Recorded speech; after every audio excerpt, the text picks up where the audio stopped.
Muy buenos días para todos, bienvenidos a nuestro staff. Hoy buscaremos algunas estrategias de intervención para el caso que tenemos a continuación sobre ansiedad social desde un modelo cognitivo-conductual.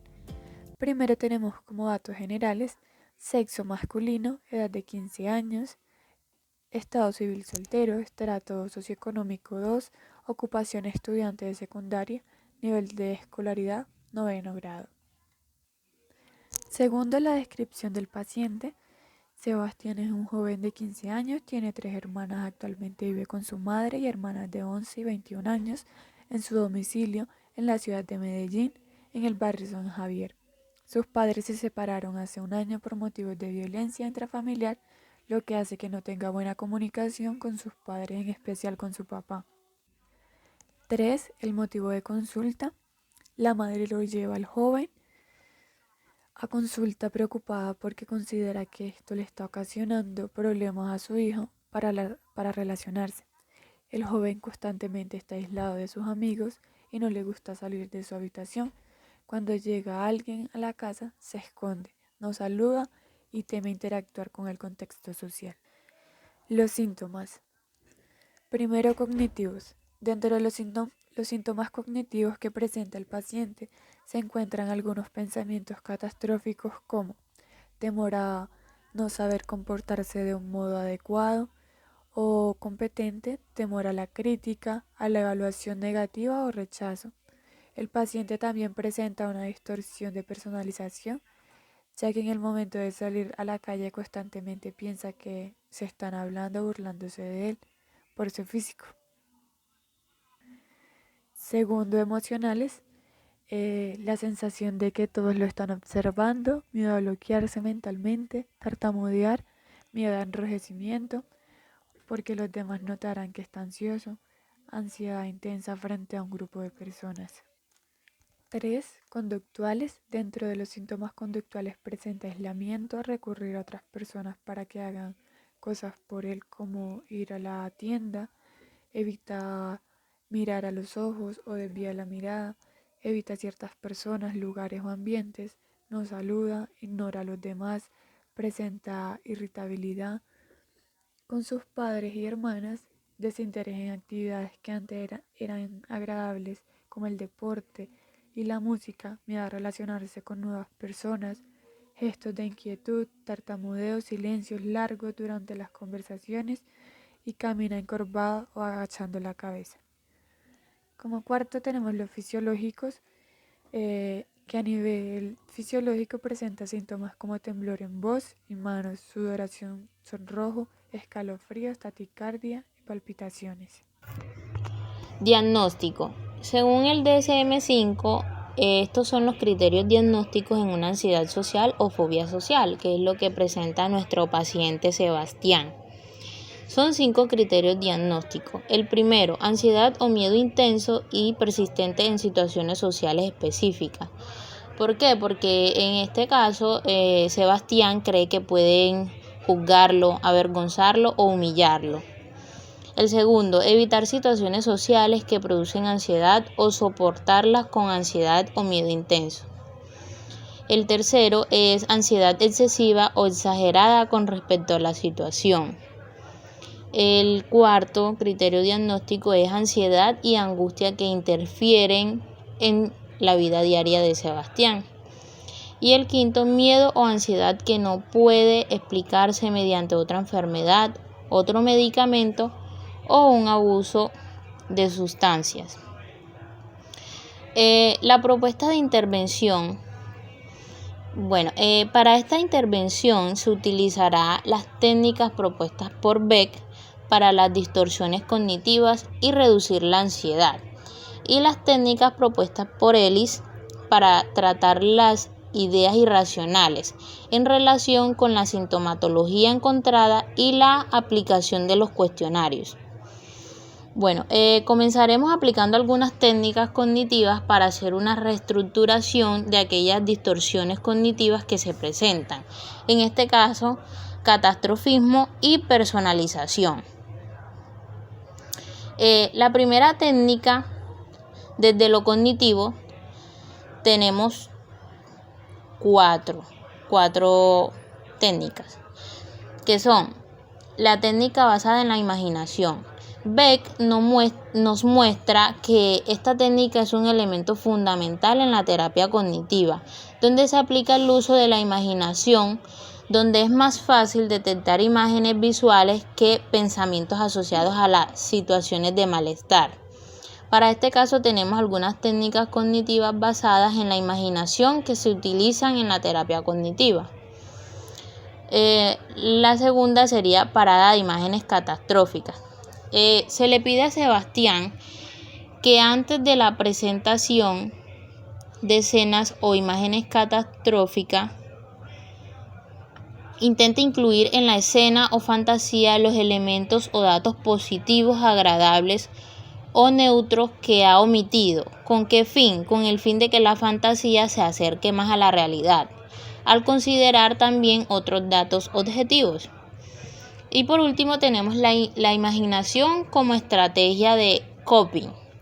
Bueno, en esta técnica se entrena a Sebastián para que utilice la imaginación como estrategia de afrontamiento, al visualizarse a sí mismo, haciendo frente. Técnica utilizada desde lo conductual. Para la Beck, las técnicas de afrontamiento se utilizan según el trastorno objeto de tratamiento, con el objetivo de mejorar o modificar los pensamientos disfuncionales que presenten las personas.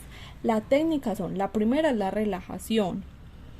Es una estrategia donde se le pide al paciente que intente utilizar la relajación para poder reducir la ansiedad que interfiere el afrontamiento adecuado de la situación en particular que él esté pasando. Y lo segundo sería un entrenamiento asertivo, donde se le pide al paciente que permita poner en práctica las estrategias entrenadas para manejar adecuadamente estas situaciones o personas que le producen ansiedad. Esto incluye que ellos sean capaces de decir no, de expresar sus opiniones y de realizar preguntas o pedir ayuda. Las técnicas utilizadas desde lo emotivo de Ellis insiste en un debate sobre las creencias irracionales. Dice que es muy activo y lleno de vitalidad, porque ayuda no solo a la creencia y a la persuasión de la importancia de la razón, sino también a lo importante de las emociones que nosotros sentimos. En este caso se evidencia varias técnicas emotivas que se pueden aplicar en el caso del paciente, ya que él presenta la sensación de que todos lo están observando. También siente miedo a bloqueos mentales, tartamudea, miedo al enrojecimiento porque los demás notarán que está ansioso, ansiedad intensa frente a un grupo de personas. Ya mi compañera Paola les va a seguir explicando acerca de este caso. Para este caso tenemos algunas técnicas emotivas basadas en la imaginación utilizada en la terapia emotiva. La primera de estas se llama imaginación racional emotiva, creada por Mosby en 1971 y utilizada comúnmente en la terapia racional emotiva conductual, creada por Ellis, y esta la incorpora comúnmente en su proceso terapéutico. Esta consiste en decirle al paciente o proporcionarle al paciente que reemplace o asocie sus estímulos negativos por pensamientos positivos y que cree un lazo entre ellos y nos cuente la respuesta. Esto con el fin de que lo pueda tomar como tarea y en el momento de que aparezcan sus síntomas ansiosos pueda reemplazarlos por una situación, a una imaginación agradable que le genere un buen clima y esa pueda disminuir los síntomas o quizás eliminarlos. Otra de las técnicas se llama terapia humorista. Ellis considera beneficioso el humor dentro de la psicoterapia. Una de ellas es reírse de sí mismo. Esto hace que el paciente acepte sus fallas y sea más objetivo en sus problemas personales. El humor podría funcionar como distractor en el paciente. También Ellis en su TREP, terapia racional emotiva conductual, considera importante el trabajo fuera de las sesiones de terapia. Esos trabajos son de índole emocional, cognitivo y conductual, para así interiorizar sus ideas racionales, debido a que en el paciente se evidencian varias ideas irracionales como necesidad de aprobación, culpar a los demás de lo que le pasa y responsabilidad emocional. Para esto se conciben técnicas, hemos decidido concebir técnicas emocionales, conductuales y cognitivas que veremos a continuación. Dentro de las técnicas cognitivas, entonces, podemos utilizar la discusión y el debate de creencias. Ellis utiliza 3 tipos de argumentos para debatir las creencias irracionales y argumentos empíricos que animen al cliente a buscar una evidencia o argumentos lógicos que le permitan analizar la lógica de sus creencias irracionales y argumentos pragmáticos que le ayuden a cuestionarse sobre la utilidad de sus creencias irracionales. Es aquí entonces donde como terapeutas solemos adoptar diferentes estilos según lo consideremos más conveniente. Por ejemplo, en este caso utilizaremos el método socrático, donde se le pueden formular al paciente preguntas abiertas destinadas a animarle a detectar y comprobar sus creencias irracionales y racionales. Las razones de por qué lo son en cada caso. Algunos ejemplos de preguntas para el cuestionamiento socrático, según el tipo de argumento que se quiera utilizar, serían las siguientes. Para un argumento empírico se podría preguntar, ¿dónde está la evidencia de que tú debes? ¿Hay alguna ley universal que afirme que tú debes hacer? Esas técnicas donde se hacen este tipo de preguntas servirán entonces para desmontar algunas ideas irracionales acerca de la necesidad de control y las demás ideas irracionales. Lo que es muy importante enseñarle al paciente para cuando él detecte estas ideas irracionales pueda combatirlas y afrontarlas. Dentro de las técnicas emocionales tenemos que son unas de las más utilizadas y que consiste en pedir al paciente que trate de cambiar ante una situación imaginada determinada una emoción negativa muy perturbadora por otra más que acompaña a la emoción de intenso malestar. Por ejemplo, si el paciente consigue sentir este tipo de emociones, se le pide que describa los pensamientos que le han ayudado a conseguir estos sentimientos.